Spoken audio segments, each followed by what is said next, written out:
हम दुनिया के सबसे ऊंचे और सबसे खतरनाक शहर में हैं। मानव तस्करी, हथियारबंद डकैती, अपहरण, हर जगह बिखरी हुई और टंगी हुई लाशें, एक के ऊपर एक जम चुकी झोपड़पट्टी, गंदगी में डूबी गलियां और शरीर काटने वाली सर्दी, बिगड़ती स्वास्थ्य व्यवस्था, मरकरी से जहरीली हुई हवा, ना कोई पेड़ ना जीवन। यहाँ सांस लेना भी बेहद मुश्किल है क्योंकि ऑक्सीजन का स्तर दुनिया के ज्यादातर शहरों से 50% कम है। और ये सब सिर्फ एक चीज के लिए, सोना। अब हम शहर के बीचों बीच हैं। हर तरफ कचरा फैला हुआ है। ज्यादातर लोग यहाँ हमेशा के लिए नहीं रहते। यहाँ रहना नामुमकिन है। लोग 2-3 हफ्तों के लिए आते हैं, सोने की तलाश करते हैं और फिर चले जाते हैं। अब हम शहर के अंदर हैं। जाहिर है हमें अपनी सुरक्षा चाहिए, इसलिए पुलिस हमारे साथ रहेगी। हम एस्कॉर्ट करने के लिए हम उन्हें पैसे देंगे। देखो ये पानी कितना गंदा है। ये जहरीले मरकरी से मिला हुआ है और भले ही हम एंडीज में हो, यहाँ की हवा बिल्कुल साफ नहीं है, जबकि इतनी ऊंचाई पर हवा शुद्ध होनी चाहिए। यहाँ मरकरी का इस्तेमाल पत्थरों से सोना अलग करने के लिए किया जाता है। ये बोर्ड कह रहा है खतरा, दूर रहें। कुछ मॉरिटानिया की खदानों जैसा ही मरकरी को दुनिया भर में बैन किया गया है क्योंकि ये बेहद जहरीली होती है। ये हवा में उड़ जाता है और पूरे इलाके को प्रदूषित करता है। पानी और नदियाँ जहरीली करता है और हमारे शरीर में प्रवेश कर जाता है। इस झील का रंग देखिए, ये सिल्वर मेटेलिक जैसा है, जैसे कोई आईना। मरकरी की वजह से यहाँ हर जगह होटल्स दिखाई देते हैं क्योंकि कई लोग अपनी किस्मत आजमाने और सोना ढूंढने आते हैं। 3-4 हफ्ते रहते हैं और किसी होटल में रहते हैं, इसलिए यहाँ हर जगह होटल्स हैं। यह गोल्ड एक्सचेंज शॉप्स, वो यहाँ बहुत कॉमन है। आपको बहुत सी दुकानें दिखेंगी जिन पर ओरो लिखा होगा। यहाँ आप अपना सोना बेचकर कैश ले सकते हैं। हम अंत में ऐसी दुकान पर जाएंगे, तो हमारे साथ बने रहिए। हमारे साथ 4 पुलिस वाले हैं और अब हम सोने की खान की ओर बढ़ रहे हैं। अभी हम समुद्र तल से लगभग 5100 मीटर की ऊंचाई पर हैं और हम और ऊपर चढ़ते रहेंगे। हाँ, कैसे हो? Good morning. कोका के पत्ते, इतनी ऊंचाई पर हमें कोका चबाना पड़ता है। ये ऑक्सीजन जैसा है, एक तरह का फिल्टर जो हमें खदान तक चढ़ने की ताकत देता है।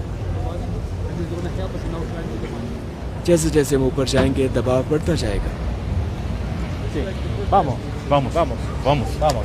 ये आदमी शहर में सबसे मशहूर है और सबसे ज्यादा सोना यही निकालता है। अब सबसे मुश्किल हिस्सा खदान ऊपर है, तो अब हमें चढ़ना होगा। हमें तैयार रहना होगा। अगर आपको थोड़ा असहज लगे तो जोर डालने की जरूरत नहीं है। थोड़ा आराम करे और ऑक्सीजन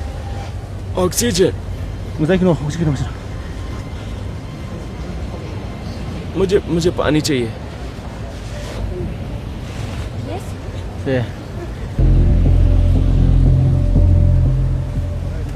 यहाँ कोई सीवेज सिस्टम नहीं है। आप सीवेज का पानी देख सकते हैं, ये खराब और गंदा पानी है। अभी हम जिस सड़क पर चल रहे हैं वो इस इलाके की सबसे खतरनाक गलियों में से एक है। हाँ, कभी भी अचानक गोलीबारी शुरू हो सकती है और अपराधी इन गलियों में गायब हो सकते हैं। किसी भी गली से भाग सकते हैं और हमें पता भी नहीं चलेगा। हम उन्हें देख भी नहीं पाएंगे। आपको बहुत सी जगहों पर बान्यो लिखा मिलेगा, इसका मतलब है बाथरूम। इनमें से ज्यादातर घरों में अपना निजी बाथरूम नहीं है। उन्हें इन परिवारों को बाथरूम इस्तेमाल करने के लिए हर महीने पैसे देने पड़ते हैं। यहाँ लोगों के घरों में बाथरूम नहीं होते, इसलिए वो पब्लिक टॉयलेट्स का इस्तेमाल करते हैं। पूरे शहर में गर्म पानी से नहाने की सिर्फ 4 जगह हैं। पूरे शहर में सिर्फ 4 जगह हैं। पूरे शहर में। ये पागलपन है।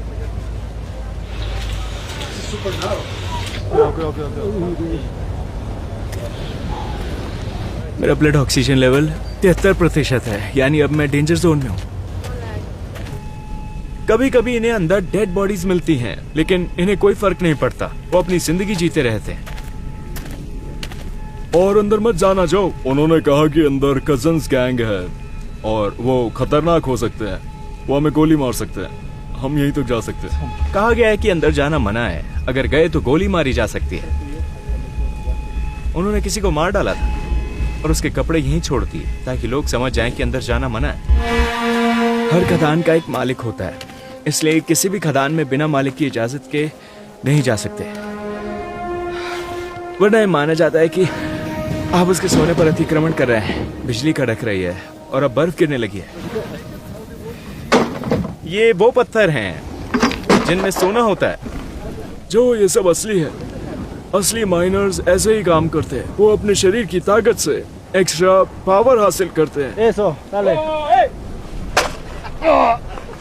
Vamos allá, vamos. Eso, vamos. Coca की पत्तियां ये मुझे ताकत देंगी, है ना? अब से ये लोग आपके सहकर्मी होंगे। आप पहले फॉरेनर हैं जो ला रिंकोनाडा में काम कर रहे हैं। Thank you. Vamos. Así, así. Vamos. Allá, para allá. Dale. ये बहुत मेहनत वाला काम है दोस्त, सच में मेहनत है। हमारा एक माइनर दोस्त हमें अपनी खदान में ले जा रहे हैं। अब मामला सीरियस हो रहा है। अब हम वाकई अंदर जा रहे हैं। ये पागलपन है।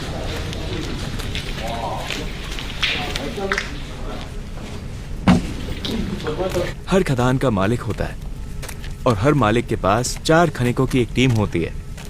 जब ये 4 लोग सोना निकालते हैं तो उसका 50% उन्हें मिलता है और 50% मालिक को। ये लोग एक हफ्ते में करीब 50 ग्राम सोना निकालते हैं। ये हफ्ते में करीब $3000 कमाते हैं। ये खनिज है। अपना पैर संभालो। वाह, तुम्हें मिल गया। ये देखो, सोना दिखाई दे रहा है। कुछ पाने के लिए मेहनत करनी पड़ती है। दोस्तों, हम अमीर बनने वाले हैं। ये देखो, सोना मिलते ही ऐसा महसूस होता है।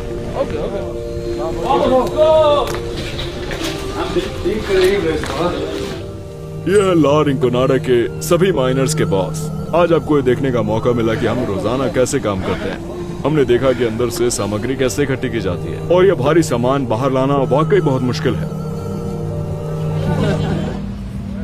अब हम देखेंगे कि सूरज डूबने से पहले सोना कैसे बेचा जाता है। हम एक सोने की दुकान के अंदर हैं, यहीं पर सोना बेचा जाता है। ये रहा सोना, 9 ग्राम सोना।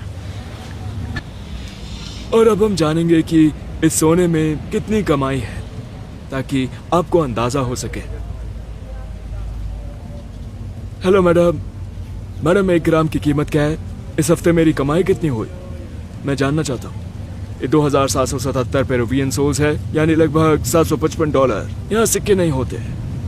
9 ग्राम की कीमत करीब $700 है। यहाँ सोने को पिघलाया जाता है। अब हम परिवार के साथ समय बिताने जा रहे हैं। चलो चलते हैं। माइनर होना आसान नहीं है, हम इसी के लिए मेहनत करते हैं। जब आप ऊंचाई पर चढ़ते हैं तो मौसम का दबाव कम हो जाता है और हवा में ऑक्सीजन भी घट जाती है, जिससे शरीर को कम ऑक्सीजन मिलती है। भले ही हवा में ऑक्सीजन 21% ही रहती है, लेकिन हर सांस के साथ शरीर को कम ऑक्सीजन मिलती है, क्योंकि हवा ही कम होती है। हम रात को बाहर चलेंगे, है ना? यहाँ की हवा की डेंसिटी दुनिया के अन्य शहरों से 50% कम है। ये पृथ्वी पर सबसे कम ऑक्सीजन वाला क्षेत्र है। इससे सांस फूलने लगती है, फेफड़े तेजी से काम करने लगते हैं और दिल तेज धड़कता है, ताकि शरीर के बाकी हिस्सों तक ज्यादा ऑक्सीजन पहुंचा सके। आज रात के लिए हमारा होटल है। यहाँ हीटिंग नहीं है।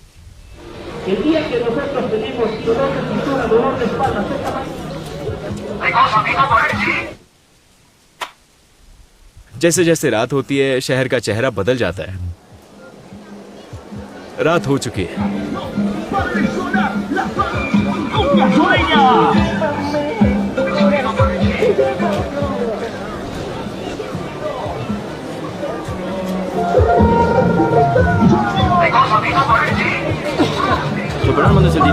ये बहुत खतरनाक है। पुलिस कहती है कि रात को बाहर जाना बहुत खतरनाक है, क्योंकि 1 हफ्ते पहले वहाँ 2 शव मिले थे। उनकी हत्या हुई थी। बाहर करीब 100 लोग हथियारों के साथ घूम रहे हैं, तो पुलिस कोई जोखिम नहीं लेना चाहती। ये डरावना है। वहाँ 100 से ज्यादा हथियारबंद लोग छिपे हुए हैं।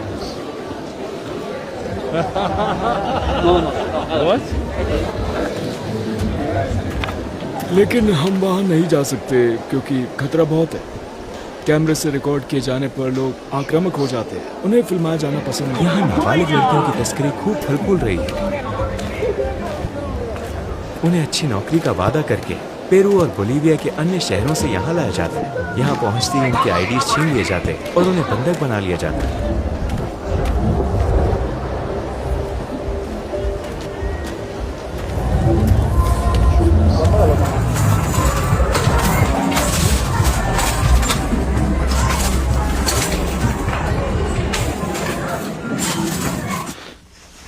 अब मैं सोने जा रहा हूँ। बहुत ठंड है, जमने जैसी ठंड है, कपा देने वाली ठंड।